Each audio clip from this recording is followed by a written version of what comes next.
Hi guys, it's Aoife from Fred VZ Died Laughing and I'm here with another weekly wrap up. So I read 4 books this week and I'm going to tell you all about them, and then at the end of this video I'm also going to tell you about a giveaway that's going to be happening on my channel in a couple of weeks, and I'll let you know all about that as well. So the first book that I finished this week was Saint's Blood by Sebastien de Castel. This is the 3rd book in the Greatcoats series, and I've talked about this to a good extent previously on in my wrap-up videos when I've read the other 2, and people who aren't new to this channel will know that I absolutely adore this series.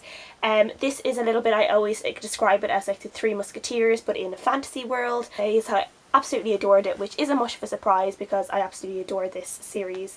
Every single book in the series has been a 5 out of 5 stars for me.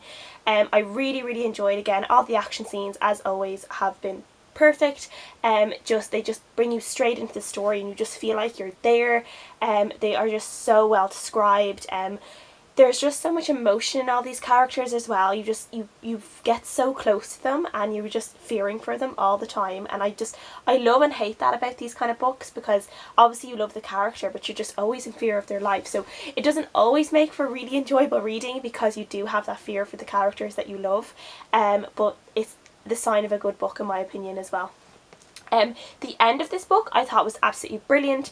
A few different twists happened and I just absolutely loved it. I just adored everything about it, and I just cannot wait to read the 4th book, which will be the last book, so I don't want to read it because it'll be the last book, but at the same time I want to find out what happens, so I need to read that one really soon.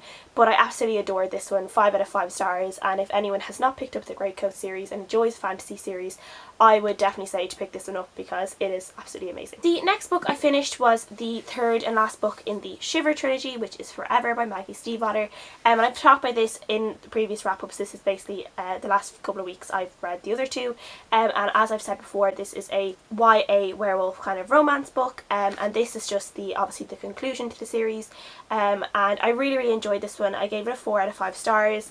Basically in this book everyone is like broken and they're just kind of trying to figure out a way to fix everyone, and I just kind of love that. There's just something really fragile and precious about everything that's happening in this book, and everything feels like it could be the last moment and you just don't know what's happening and you're kind of on edge, and we lose people in this book and it's really sad, and as a reader you are just on edge all the time. You don't know what's going to happen, but there's something really fragile and beautiful about it, and I adore it. As I've said, I adore the relationship in this book as always, Grace and Sam.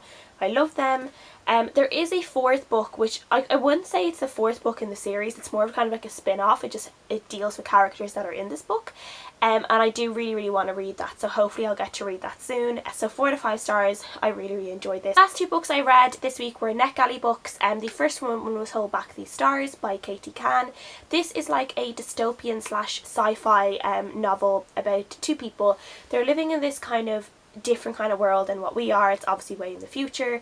Basically the United States and the Middle East are war zones. They kind of ripped each other apart in the kind of World War III, I guess, and basically the best place to live now is in Europe, and other like countries like Russia and Australia and stuff have actually kind of joined like Europia, which is what they call it. In this world people do rotations, which means I think they travel around to like different countries and they stay there for particular periods of time and they just work there, and I guess give something to society. They work, they can have friends, they can have like kind of romantic flings, but they're not actually supposed to like couple up, because you're not actually allowed to couple up in this world until you're 35 for some reason. I think it's something to do about a sense of being an individual, that you're supposed to be an individual and be working with yourself and dealing with yourself until that age where they think that it's okay for you to go get married and have kids and stuff. This is about 2 people called Max and Karis who meet up. They're 25 and obviously they fall in love.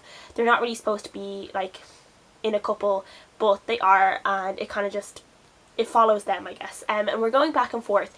The start of the book we see Max and Karis in space, and basically they are trapped in space. Their spaceship is gone away, they can't get back to it, and they only have 90 minutes of air left, so they're dying.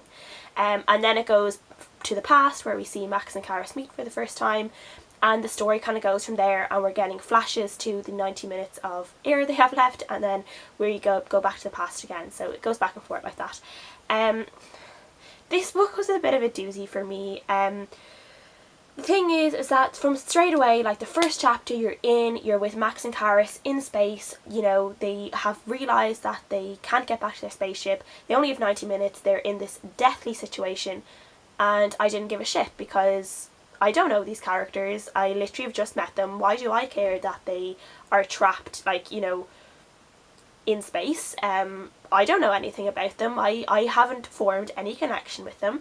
And then of course Karis is just like freaking out, and all she says for the first like 3 pages, she repeats and repeats and repeats, oh my god, we're going to die, we're going to die. And we're like, yeah, okay, we know that, but you don't need to keep repeating it. And it was one of those things that didn't endear me to her character. And as the story went on, I did warm to them slightly, but not overly. And I didn't, like, I knew, I could like kind of understand their love, but at the same time, like, I just don't think the rule of the couple's rule was explained like enough in this book for it to make sense. Like, why aren't people allowed to be in a couple? What happens if, you know, what really happens? It's like, it's not like they're like what really happens if they flaunt the rules, if they go against the rules and are in a couple? Like, what is the worst thing that can happen to them? And we don't really figure that out. And yeah, the thing is, this is a romance book with the sci-fi aspect, but I was a lot more interested in the science fiction aspect of this book and the dystopian aspect of this book than I was with the romance. And the romance was like 90% of the book, which is why I probably didn't like it, because I just didn't care for the romance in this book. And I do enjoy a romance now and again, of course I do, but this book, it was just forced in your face so much that you had to care about these characters, that I went the opposite way and was like, well, I'm not going to care about them. If you think I should care about them so much, I don't care. That's kind of how I felt. And then at the end of the book was just, it was just a massive eye roll, to be honest. I just didn't care for it at all. And so I gave this book a 2 out of 5 stars. And the last book I finished was Once in Lourdes by Sharon Solwitz. And this one was a really interesting book. This is about 4 teenagers living in this little town called Lourdes, in Michigan, I think it is, in 1968. And these 4 kids they're all kind of like a little bit misunderstood in their own lives. They all have these different issues to work through. Like, one of them is gay, one of them was born with a birth defect, so she has like kind of deformed fingers. One of the girls is very overweight and has been really pressured to lose weight by her stepmother. And then one of the guys, he just deals with a lot of anger issues and issues with his father and stuff like that. A lot of them actually they all kind of have daddy issues, to be honest. But basically one day they make this pact that in 2 weeks time they're all going to jump off the cliff of this park that they hang out in, and there's this kind of edge that's fenced off, and they all decide that they're going to basically take their own lives and jump off this cliff in 2 weeks time. So you're seeing like what happens the night they do this pledge, and then you're the time frame in these 2 weeks and what they do and the relationships they kind of form, how their like relationship kind of goes stronger and weaker in different parts. We're seeing all their kind of issues being played out and seeing them kind of come to terms with them and tackle with them and not tackle them so much, not really overcome them. And we're just basically seeing it all up until the run up till to this day where they are going to jump off the cliff. I thought this was a really interesting book. It was kind of like, I know this sounds terrible, but like there was kind of this beauty to it, because I just kept picturing in my head these like 4 teenagers like hand in hand at the edge of this cliff, and while it's terrible, there was something really beautiful about it. And the kind of the story is quite crude and vulgar in parts, but at the same time just the friendships and this kind of idea they have, there is just a beauty about it, and there is like a serenity about it as well. And it's kind of hard to explain, because you hear like these kids that they say they want to kill themselves, and you say that's terrible. How can anything like that be, you know, be written in a good way? And it's just the way, I don't know how to explain it properly. It's just like one of those books I think you have to read, and you have to like experience all the different things these characters experience and go through together, and then you can kind of just get it.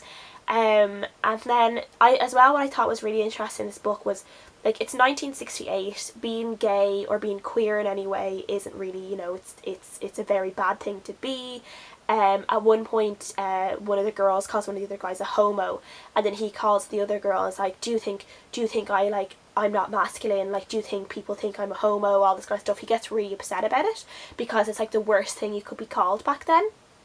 And I just thought that the experimentation that some of the characters did in this book, where, you know, in terms of sexuality and expressing yourself, like things like transgender, things like bisexuality, cross-dressing, all that kind of stuff, like I don't think they really understood what any of it was. Like queer was queer, gay was gay, but I don't think they really knew anything else besides just gay. And so there was just some scenes in it that I just thought were really beautifully done. Scenes of kind of like a bisexual nature that were really beautiful.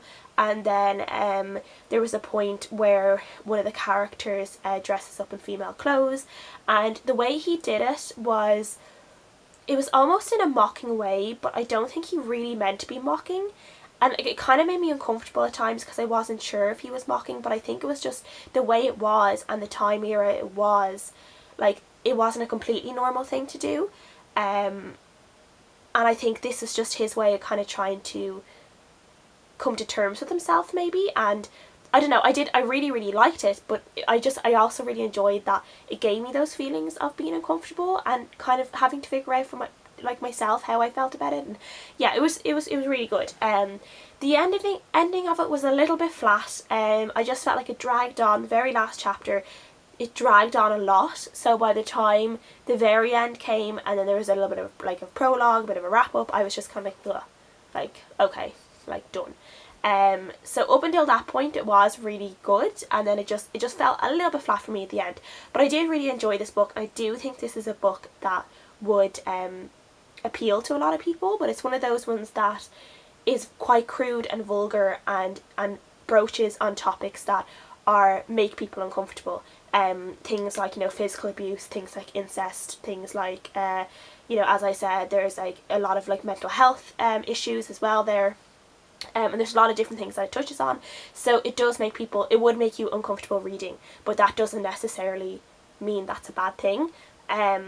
So yeah, I gave it a 3.5 out of 5 stars, but I would really recommend it to people if they feel like it's something they want to read. And so for the giveaway, as you guys know, I recently got An Element for a Parrot by Ray Delaney from HarperCollins for review, and I'll be reviewing this on July 19th, and HarperCollins have very kindly offered 3 copies for a giveaway, so I'll be doing a giveaway on July 19th. I'll be uploading a review and I'll be revealing giveaway winners. So I'm going to say till July 17th, just gives me a day to record my review and stuff like that. So until July 17th, you guys will be able to just comment on this video, let me know you want to be entered in it, kind of, you know, the usual thing, and I'll pick out the 3 winners when I do my review on July 18th, which will be uploaded on July 19th, and I will let you guys know who the winners are. So there's 3 for grabs. As I said, this looks like a really cool book, and this is basically about, I should say what it's about. It's about a prostitute, and it's something to do, I think she was a really famous prostitute,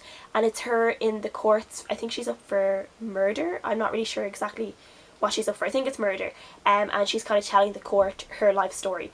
So obviously I haven't read it yet, but I'm really, really excited to read it because it looks really, really good.